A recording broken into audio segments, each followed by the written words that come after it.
Hello friends, welcome to free tutorial academy. Class 10th के geography की book में chapter number first resources and development, जिसे हिंदी में संसाधन एवं विकास कहते हैं, जिसका ये 7वां पार्ट है। इससे पहले already 6 part sequence and topic wise upload कर दिया गया है। जिन भी स्टूडेंट को अगर किसी भी टॉपिक में प्रॉब्लम आ रहा है तो वह फ्री ट्यूटोरियल एकेडमी के प्लेलिस्ट में जाकर उन सभी वीडियोज़ को देख सकते हैं। और एक ज़रूरी सूचना कि हिंदी माध्यम वाले छात्रों के लिए ये कहना चाहूँगा कि जो भी टॉपिक मैं आपको समझाने की कोशिश कर रहा हूँ वो आप पूरा वीडियो देख करके समझिए, और जो मैं इंग्लिश में लिख करके समझा रहा हूँ वैसा ही हिंदी पीडीएफ का लिंक आपको वीडियो के डिस्क्रिप्शन में मिल जाएगा, आप डाउनलोड करके पढ़ सकते हो। और इस टॉपिक से रिलेटेड किसी भी तरीके का प्रॉब्लम आता है आपको तो आप कमेंट कर देना, मैं कोशिश करूँगा कि आपका प्रॉब्लम जल्द से जल्द सॉल्व हो जाए। ठीक है, तो चलिए शुरू करते हैं आज का टॉपिक, जिसका नाम है भूमि निम्नीकरण, जिसे इंग्लिश में लैंड डिग्रेडेशन कहते हैं। देखिए, लैंड डिग्रेडेशन का मतलब होता है लैंड की क्वालिटी में कमी आ जाना। यदि भूमि की क्वालिटी में कमी आ रही है तो आप कह सकते हो कि भूमि निम्नीकरण हो रहा है या लैंड डिग्रेडेशन हो रहा है। इसी का डेफिनेशन मैंने बोर्ड पे लिख दिया है। यदि आपके एग्ज़ाम में पूछता है कि लैंड डिग्रेडेशन क्या होता है तो आपको यही डेफिनेशन लिखना है। देखिए, लैंड डिग्रेडेशन में मेनली 2 चीज़ों पर इफेक्ट पड़ता है। पहला है आपका कि लैंड की फर्टिलिटी में कमी आ जाती है, और ये कमी लैंड में पाए जाने वाले न्यूट्रिएंट के कम होने के कारण ही आता है। और दूसरा पॉइंट ये है कि यदि जब लैंड की फर्टिलिटी में कमी आ जाती है तो फसल भी उस लैंड पर सही से उग नहीं पाता है। उम्मीद करता हूँ कि समझ में आ गया होगा आपको कि लैंड डिग्रेडेशन क्या होता है। तो चलिए अब देखते हैं कि लैंड डिग्रेडेशन के क्या क्या कारण हो सकते हैं, जिसे इंग्लिश में लिखा जाता है रीज़न ऑफ लैंड डिग्रेडेशन और हिंदी में लिखा जाता है भूमि निम्नीकरण के कारण। चलिए तो कुछ इंपॉर्टेंट रीज़न देखते हैं लैंड डिग्रेडेशन के।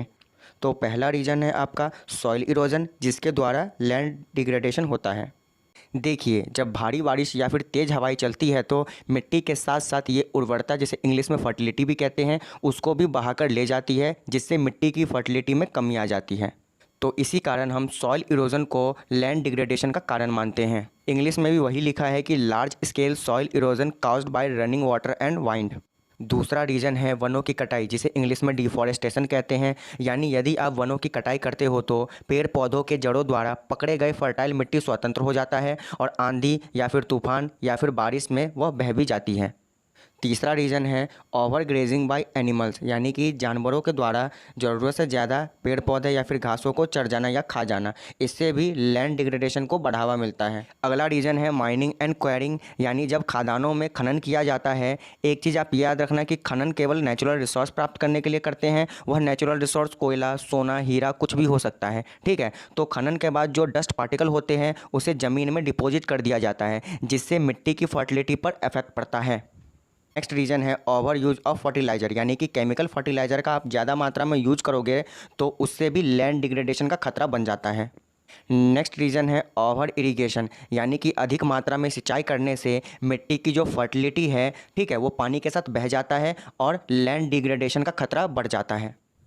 नेक्स्ट रीज़न है इंडस्ट्रियल एफ्लुएंट्स, यानी जो इंडस्ट्रियल से निकला कूड़ा करकट होता है उसे मिट्टी के ढेर में डिपॉजिट कर दिया जाता है, जिससे लैंड डिग्रेडेशन का खतरा भी बढ़ जाता है।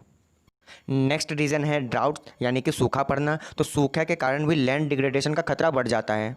तो ये 8 रीज़न है लैंड डिग्रेडेशन का जो आपके एग्जाम में पूछा जाता है। यदि आप सभी रीज़न को याद नहीं रख सकते हो तो कम से कम 5 रीज़न आपको याद रखना है, जो भी आपको आसान लगे याद रख सकते हो, क्योंकि आपके एग्जाम में मैक्सिमम एक क्वेश्चन जो है 5 नंबर के आते ही हैं। अब हम देखते हैं कि लैंड डिग्रेडेशन को कैसे कंजर्व या कम कर सकते हैं, जिसे इंग्लिश में कंजर्वेशन ऑफ लैंड डिग्रेडेशन कहते हैं और हिंदी में भूमि निम्नीकरण के संरक्षण के उपाय कहते हैं। ये वैसे तो बहुत से तरीके हैं लैंड डिग्रेडेशन या भूमि निम्नीकरण को कम करने के, लेकिन मैं केवल उन 5 तरीकों के बारे में बताऊंगा जिसे आप दैनिक जीवन काल में देखते हो। पहला तरीका है एफॉरेस्टेशन, यानी वनों को उगाकर हम लैंड डिग्रेडेशन को कम कर सकते हैं। यदि आप वन रोपण या एफॉरेस्टेशन करते हैं तो जड़ जो है वो फर्टाइल मिट्टी को बांध के रखती है, जिससे जो फर्टाइल मिट्टी होता है वह आंधी, तूफान और भारी वर्षा में भी उसका कम से कम इरोजन यानी कि अपरदन होता है, जिससे लैंड डिग्रेडेशन में कमी आती है और यह एक बेहतरीन तरीका भी है। दूसरा तरीका है कंट्रोल ऑन ओवर ग्रेजिंग। जब जानवरों द्वारा किसी छोटे से एरिया के घास को कम समय में खा लिया जाता है तो उसे ही हम ओवर ग्रेजिंग कहते हैं। एग्जाम्पल से समझिए कि किसी छोटे से एरिया में आपने घास उगाया है जिसे 4 से 5 जानवर एक महीने में खा सकते हैं, लेकिन 1 से 2 दिन के बाद 10 से 15 जानवर और आ जाते हैं और उस एक महीने तक चलने वाली घास को 10 दिनों में ही खा जाते हैं, जिससे ओवरग्रेजिंग की समस्या उत्पन्न हो जाती है। यदि हम ओवरग्रेजिंग की समस्या को कम कर देते हैं तो लैंड डिग्रेडेशन को भी कम कर सकते हैं। तीसरा तरीका है रेतीले टीलों में कांटेदार झाड़ियाँ लगाकर भी हम लैंड डिग्रेडेशन को कम कर सकते हैं। चौथा तरीका है खनन नियंत्रण। देखिए, ज़मीन से नेचुरल रिसोर्स निकालने का तरीका ही खनन नियंत्रण कहलाता है और जब खनन किया जाता है तो उससे डस्ट पार्टिकल भी निकलते हैं जिसे खेतों में फेंक दिया जाता है। यदि खनन कम होगा तो डस्ट पार्टिकल भी कम निकलेगा, जिससे हम लैंड डिग्रेडेशन को कम कर सकते हैं। पांचवा तरीका है proper discharge and disposal of industrial effluents and wastage after treatment. यानी इंडस्ट्रियल से जो कचरा निकलता है उसके लिए ऐसा स्थान बना दिया जाए जहां लैंड डिग्रेडेशन कम हो, नहीं तो इंडस्ट्रियल के लोग इधर उधर कचरा फेंक कर लैंड डिग्रेडेशन को बढ़ावा दे सकते हैं। तो ये कुछ इंपॉर्टेंट तरीके हैं जिससे आप लैंड डिग्रेडेशन को कम कर सकते हो। तो उम्मीद करता हूँ कि आपको land degradation, reason of land degradation और कंजर्वेशन ऑफ लैंड डिग्रेडेशन समझ में आ गया होगा। मिलते हैं इसी चैप्टर के नेक्स्ट पार्ट में जिसमें हम पढ़ेंगे सॉइल रिसोर्सेज के बारे में। जब तक आप लैंड डिग्रेडेशन के टॉपिक को अच्छे से तैयार कर लेना। जय हिंद।